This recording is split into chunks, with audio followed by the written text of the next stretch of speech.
نصیر حبیب صاحب، آپ سے یہ سوال ہے کہ یہ تو بڑے آرام سے کہہ دیا جاتا ہے کہ جی فلاں نے انگریز سے اتنا فائدہ اٹھایا اور ایسے کیا اور ایسے کیا. یہ بتائیں کہ یہ کس قسم کے مفادات ہو سکتے ہیں؟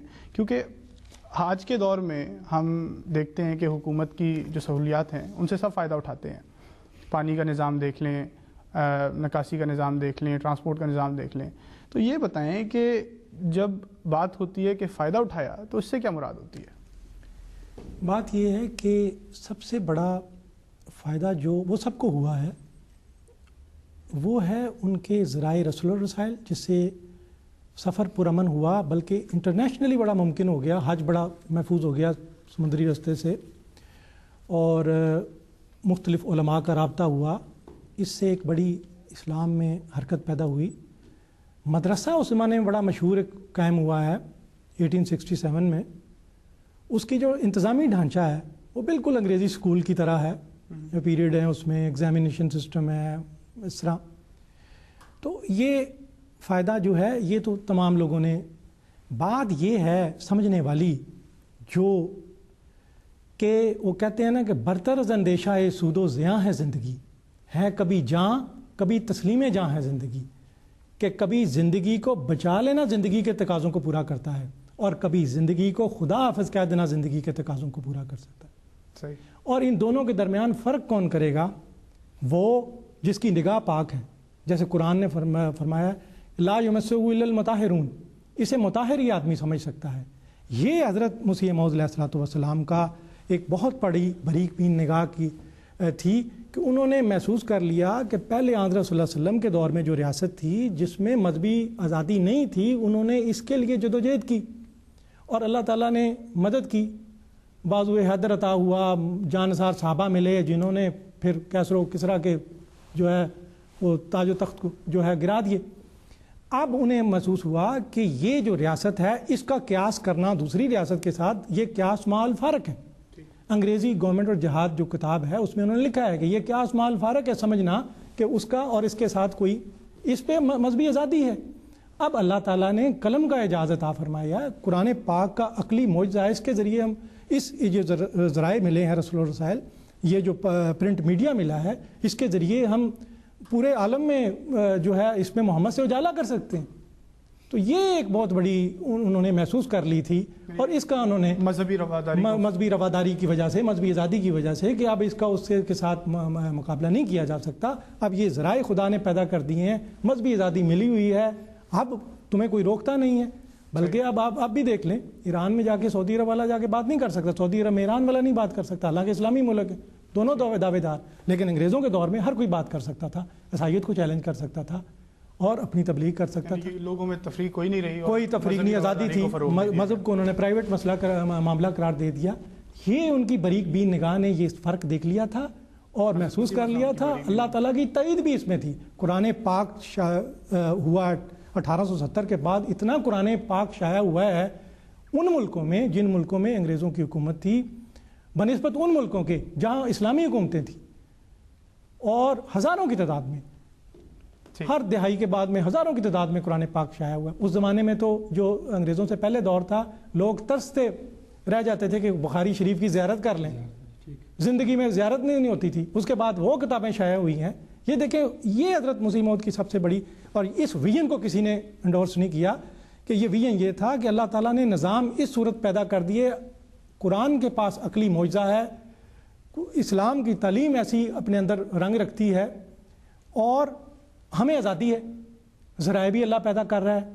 الیکٹرک جو ہے وہ ٹیلی گراف کا سسٹم آ گیا ہے، اس زمانے میں حضرت مسیح موعود کے زمانے میں آ گیا تھا.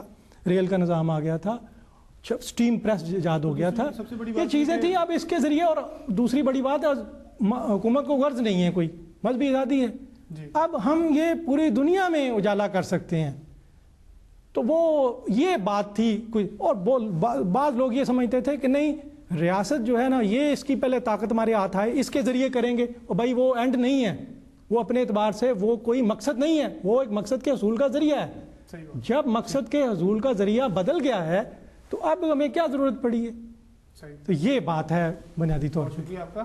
یعنی کہ یہ جو تمام سہولیات تھیں یہ سب کے لیے فراہم کی گئی تھیں اگر مسیح موعود اسلام نے اس کو اپنی باریک بین نگاہ سے دیکھا تو. قلم کا معجزہ عطا فرمایا, انہوں نے چیلنج کیا, کوئی سامنے نہیں آیا اور برتری ثابت کی, اور یہ پہلے دور میں بھی اللہ تعالیٰ نے جیسے کی, اس دور میں بھی اللہ تعالیٰ نے کی. بالکل, جزاک اللہ, بہت شکریہ آپ کا. مربی صاحب یہ بتائیں کہ جیسے کہ ابھی بات ہو رہی ہے مذہبی رواداری سے کے بارے میں ذکر ہو رہا ہے, تو یہ بتائیں کہ جہاں اشاعت اور مذہبی رواداری کا تعلق ہے اور جہاں اشاعت سے فائدہ ہوا اور لٹریچر شائع ہوا, اس کے بعد اس کے علاوہ ہمیں تبلیغی میدان میں بھی کوئی فائدہ ہوا, کوئی ایسے فوائد حاصل ہوئے؟ ظاہر ہے جب ایک پرامن ماحول ہو تو وہاں آپ کو بڑا فائدہ ہوتا ہے. اسلام اس انگریز حکومت کے آنے سے پہلے جو ملک میں بدامنی کا دور تھا, جو جہالت تھی, جو پسماندگی تھی, وہ سب لوگ جانتے ہیں. لیکن اس گورنمنٹ کے آنے سے ملک میں مالی اعتبار پر, امن کے لحاظ سے, مذہبی آزادی کے لحاظ سے اور بے شمار سہولتیں ملی.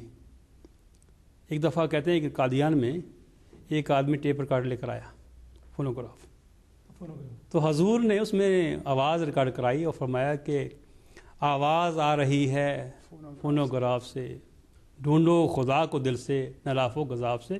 تو بات یہ کہ جتنی بھی ایجادات اس زمانے میں ہوئی ہیں وہ اسلام کے غلبہ کے لیے ہوئے ہیں. اس زمانہ میں فرمایا تھا نا حضور نے کس ماؤ صوت و سما جال مسیح الجال مسیح, تو یہ ہم دیکھ رہے ہیں یہ سب کچھ. یہ میں اس میں اضافہ کروں گا, اس زمانے میں بہت بڑے دانشور تھے. یہ دیکھیں حضرت مسیح موعود نے خیر مقدم کیا اس کا نئی ایجاد کا, اس زمانے میں بہت بڑے دانشور تھے. علامہ اقبال کو اگر کسی حوالے کی ضرورت پڑتی تھی رہنمائی سے, ان سے رہنمائی طلب کیا کرتا تھا. میں نام نہیں لیتا, ندوہ کے اسکالر تھے بہت بڑے. انہوں نے ریل پہ مضمون لکھا, جی میں ریل میں سفر کیا, جی میری تو پسلیاں ٹوٹ گئیں, یہ ہوا وہ ہوا.